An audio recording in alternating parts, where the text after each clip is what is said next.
Two Crandon High School students took their voices to Washington, D.C., speaking up for funding that keeps rural schools like theirs strong. Here's Newswatch 12's Shauna Johnson with how that experience showed them the power of speaking out. It's not every day high schoolers get to meet with members of Congress, but for two Crandon students, it was a chance to share how federal support directly impacts their education back at home. The goal of our mission was to go to D.C. to talk with Mike Johnson's chief advisors about secure rural schools funding so they can put it on the floor and vote on it so our school and county and the many counties like it can get funding. That funding is vital for Forest County, where most of the land is national forest and can't be taxed, leaving limited revenue for school and roads. Principal Josh Yeager says what's considered dust in Washington can be life-changing in rural Wisconsin. Our county is actually the brokest county in the state, and then plus we have two tribes, so it comes down to around 10% of our land is taxable.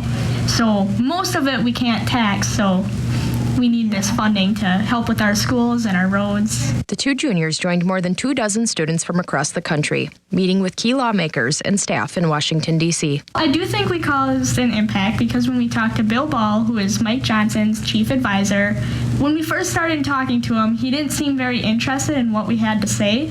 And then as there's 25 kids there, and as we all went around and told our story, we could just tell with his body language that he was starting to listen to us better. And then by the end, after we had all shared our story, he was like, okay, this is important. We need to get this passed for you guys. The students also met with Senator Ron Johnson's staff, who gave them a rare chance to see the Senate in action. And that was a pretty awesome experience.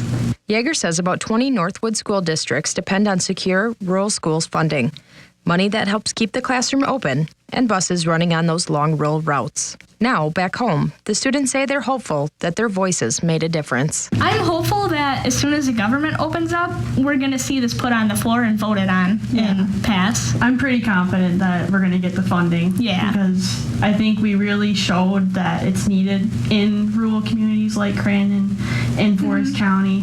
The Secure Rural Schools program supports hundreds of forest-based communities nationwide, and these two say they're proud to be a part of the effort to keep it alive. Reporting in Crandon, Shauna Johnson, Newswatch 12.